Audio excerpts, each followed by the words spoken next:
Look at those hips. Incredible. There's always been a long-standing what if in the New Day. Of course, Kofi Kingston had his big title reign at WrestleMania 35, which was a great moment. Xavier Woods is still not quite there, but I'm sure he will be. But right now, more than ever, it's Big E's time. And that's very, very exciting for a lot of fans because everyone knows that Big E's got the in-ring look, he's got the charisma, and he's got a look that makes Vince McMahon want to cream himself every single morning. Now, with Kofi and Woods out, there's literally no better time than right now to solidify Large E. Langston as one building block of the future of WWE. So, without further ado, this is how I would book a Big E Universal title reign. Alright, so to start things off, I'm not going to change anything about the segment from last week. I thought that was perfect. Woods is out, Kofi's out, put your meat on my meat. It was perfect. Next couple weeks on SmackDown, Big E's going to have a bunch of one-on-one matches. It'll go pretty quickly. It'll be good matches, showcase what Big E's about in the ring, because he's always been a great talent in the ring. That's never been a problem. So you solidify him, you let him use his personality. Don't turn him into the Big E where he was Intercontinental Champion and all it was, I could lift weights. I'm strong. So on one episode of SmackDown, leading up to SummerSlam, AJ Styles is going to come out and be like, oh, nobody can beat me. I have mom hair. And then everyone's going to come out, you know, where everyone comes out and they claim their stake to the title. Be Matt Riddle, Jeff Hardy, Baron Corbin. Big E will be one of them, but he'll be the last one to come out, and Sheamus. So that will be your SummerSlam match. Big E's going to attack them. They'll have a 6-man tag team match. Shout out to Teddy Long. Later on in the match, Big E's team is going to win with all the other faces. Then at SummerSlam, it's a 6-pack challenge for the Intercontinental title. At SummerSlam, everybody comes really close to winning, but nobody comes closer than Big E, who actually hits the big ending on AJ Styles. 1, 2, kick out. So now Big E looks really concerned. In this entire time, he's a little nervous because Kofi's coming back soon. So we might have to go back to tag wrestling for a little while. Big E puts him up again. AJ gets to the ropes, forearm, does the phenomenal forearm again. 1, 2, 3, pins Big E, retains the title at SummerSlam. After the match, Big E looks absolutely depressed. And also at SummerSlam, The Fiend beats Braun Strowman for the Universal title. This is important. So the next night on SmackDown, Bray Wyatt's going to come out in the Funhouse attire, and he's going to address the entire roster and say, look, I love this title. And he's going to be all emotional because Bray Wyatt's great at emotionally investing a crowd. He's going to say, you know, I love this title, but he is not done with everyone yet. And they are not worthy of this. So he's going to relinquish the Universal title until he is ready. That gives a solid reason for Bray to drop the title. One, because he doesn't need the title for that long. You can build it up for a bigger win down the road. And he relinquishes it on his own, so it's not another episode of Goldberg pinning him for no reason. It still gets me mad. Announced that there's going to be a tournament over the next couple weeks on SmackDown, and a new Universal Champion is going to be crowned at Hell in a Cell. So an 8-man tournament is going to take place over the next couple weeks on SmackDown, and Big E is going to get to the finals by beating Cesaro and John Morrison, and he will meet AJ Styles at Hell in a Cell after he's gone through Chad Gable and Daniel Bryan. All right, we're at the go-home SmackDown before Hell in a Cell, and Big E and AJ Styles come face to face. Now, this is important that you kind of keep them away a little bit until right before, because you want to build up some suspense. Now, Big E's had a hint of desperation in his character ever since he's been on the solo run, because he doesn't know how much time he has to be a solo competitor. So AJ Styles comes out, still the Intercontinental title, and he says, I have this. I'm going to take the Universal Championship, and I'm going to be the greatest SmackDown superstar of all time. That tries to solidify his place there, right? Big E just looks at him and says, I have nothing to lose. I think about SummerSlam every single night. You won't beat me again. I have nothing to lose. This is my ultimatum. And then they fight. And now you have a sense that Big E is so desperate to make something out of the singles run before he's chained back into the New Day, because now he's taken the tone that he's chained to the New Day, that he could do something on his own, but now he's chained to the New Day, and he wants to prove that he can be something on his own. So at Hell in a Cell, there's going to be a little segment where Big E is working out, and Kofi comes back. Kofi comes back, and E is back into the same spot he was in SmackDown, where he's very supportive. He's like, oh my God, great to see you. When are you coming back? When are you coming back? And Kofi just says, no. I've been watching. you don't have to worry.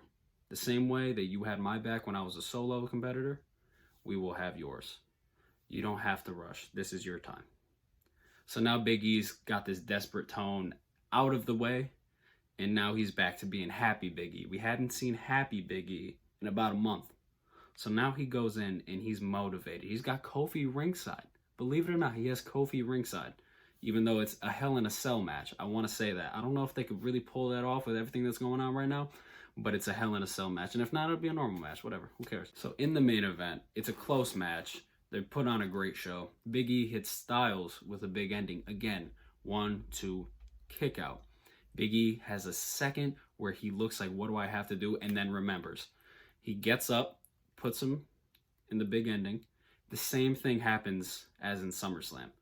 Styles goes up, phenomenal forearm. Big E catches him. He's learned. He catches him, big ending, 1, 2, 3. Big E is the Universal Champion. Just like that. And I'll tell you why we do it just like that. From the second it was teased that Big E could be a solo competitor and he can go on a solos run, immediately the WWE Twitter was filled with pictures of Big E with the WWE title, the Universal title. The fans are already sold. You don't need to overbook this. You don't need to do months and months of searching. The fans are already convinced that Big E is a world title talent. You don't need to keep going on this.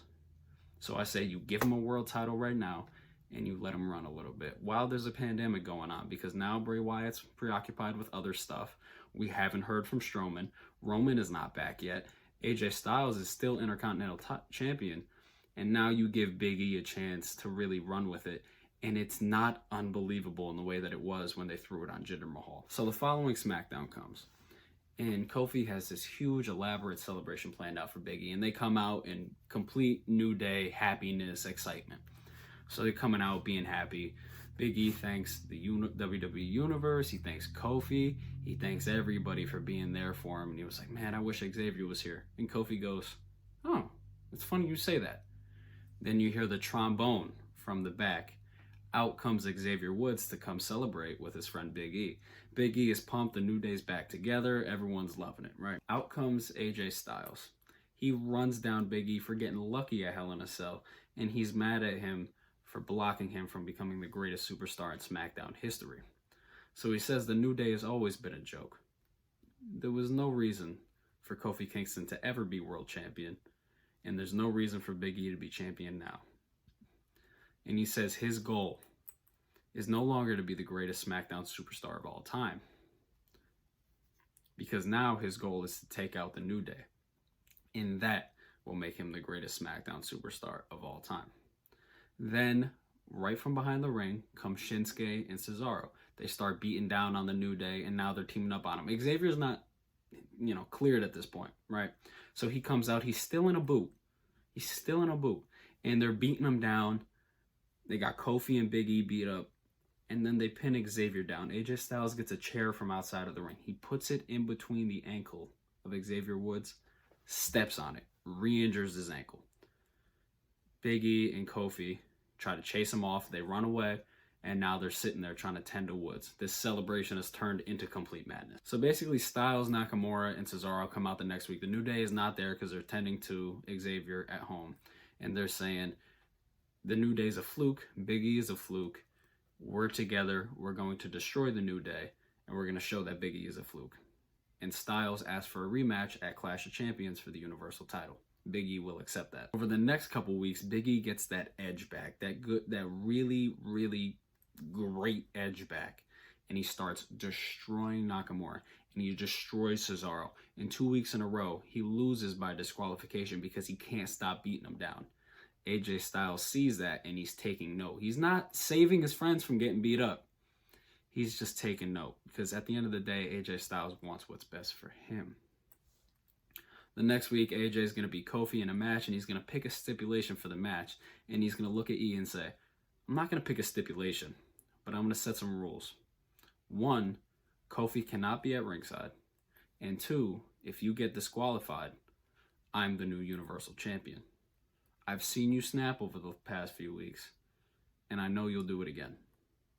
and that's it. So it's Clash of Champions, and it's Styles versus Big E once again for the Universal title. And it's going to be very similar to the match we just saw with Ziggler and McIntyre, where McIntyre comes really close to losing his cool a lot, but he doesn't. Because AJ's goading him into it, and he really will take this win by any means. Big E hits him with a big ending, 1-2. Nakamura and Cesaro pull the ref out of the ring to distract him. At this point, Big E's starting to lose his mind. He starts going after Cesaro and Nakamura, and the ref is accidentally knocked down because Big E goes for the spear outside of the ring, hits Nakamura, but gets knocked into the ref. So now the ref is down, and those three are beating up on Big E, and they're ready to take the title from him. Out of nowhere, here comes Xavier Woods. He's fine. And he whops them all with a chair, beats them all down, sends them back. Big ending, 1, 2, 3. Big E retains. They said no Kofi at ringside. They never said anything about Xavier at ringside. All right, so for the next month on SmackDown, this new stable between Styles, Nakamura, and Cesaro are going to start beefing with the New Day at full strength. Now it's starting to go back and forth a little bit, but Styles can't ask for a rematch because now he's got his hands full with Xavier Woods, who wants an Intercontinental title match. This is going to be a problem because now Styles is still focused on Big E, but he still has this Intercontinental title that people are still chasing him for, and he's so focused on Big E because he's mad. He took his spotlight away. He gets so distracted, he doesn't take Xavier Woods. He takes him too lightly, right? Xavier Woods wins the Intercontinental title. And this starts to do something to the New Day. Because now you look at the New Day, and they're solo stars now. They're not even involved in the tag team picture. They have a match with Cesaro and Nakamura. They failed. They don't win the tag titles. But they're solo champions. And Kofi's kind of almost in a managerial role. He's very happy to see them succeed, and he's not chasing for a tag title because he sees Xavier with the IC belt, and he sees Big E with the Universal title belt. The New Day is doing fine on their own, but they're not that solid of a team anymore. Big E will defend the world title against Cesaro and Nakamura, and he'll beat both of them on episodes of SmackDown. Then we need a new challenger. Baron Corbin is going to come in. I say Baron Corbin because he's a top heel, and Big E is going to run over him. We're not going to take very long on that. But Corbin is starting to point out the fact that the New Day doesn't work together very well anymore. They don't win tag matches. They win solos matches. They're better off by themselves. Yeah, Big E dismantles Corbin, retains the title. So now we're on the way to we're on the way to Survivor Series, right? We're on our way to Survivor Series. This is where the New Day start to do their own thing, and it's starting to be rumored that they're not that tight right now. They're together, but they're not working well as a team because Big E is going to be in a triple threat against the NXT champion Keith Lee and the WWE champion Drew McIntyre. This is going to face the US champion Bobby Lashley and North American champion Finn Balor in a triple threat match, and Kofi is going to be a part of Team SmackDown. So 3 members of New Day, 3 different matches, all by themselves. They're still together, they're still happy together, but they're not doing everything together anymore. And they're starting to point that out. So now Big E has run through 4 people for the Universal title. He's looking like a strong champion, looking like he might hold it until maybe the Rumble or even Mania. TLC's around the corner. Here comes Roman Reigns. Roman Reigns is back. This is where it gets a little messy because WrestleMania is a few months away and Roman Reigns is back finally, and it's been rumored that he wants the belt for so long, or that WWE wants to put the belt on him for so long, that seeing a champion like Big E, there's a chance that Roman could beat him, even though Big E has been built up to be this monster, and he's already solidified as a main event player. Let's already say that he's already solidified because he's beat Nakamura, Cesaro, AJ Styles. 3 very tough competitors to retain his world title. And that's saying something, right? So now Roman comes out, and it seems like healthy competition. Big E's with the New Day. They're together right now. They're very happy. Roman comes out, and they're saying how much respect they have for one another. There's no beef, yada, yada, yada. But he recalls, he was like, you had a fight with AJ Styles, and AJ Styles has cronies. And I won't let that happen again. out come the Usos that are now returning. Long day rivals of the New Day. So now you got a 3-on-3 situation. You got the Bloodline versus the New Day. And keep in mind, the New Day is not working as well together as they used to. So the next couple weeks, it's friendly competition. It's bad blood a little bit, but not really. They're not getting physical until the episode before SmackDown, where it's an all-out brawl, and all 6 of them got to be separated by the entire locker room and the agents and whatnot. So then we're at TLC. Great match between Big E and Roman Reigns. Big E comes really close to winning, and you don't make Roman beat him that decisively just because Big E has been built up to be this strong. So you don't want to beat him that decisively. They're both climbing up the ladder. Big E knocks him down a peg. Roman comes up, runs up the ladder around. Superman punches E off the ladder in a really cool looking move.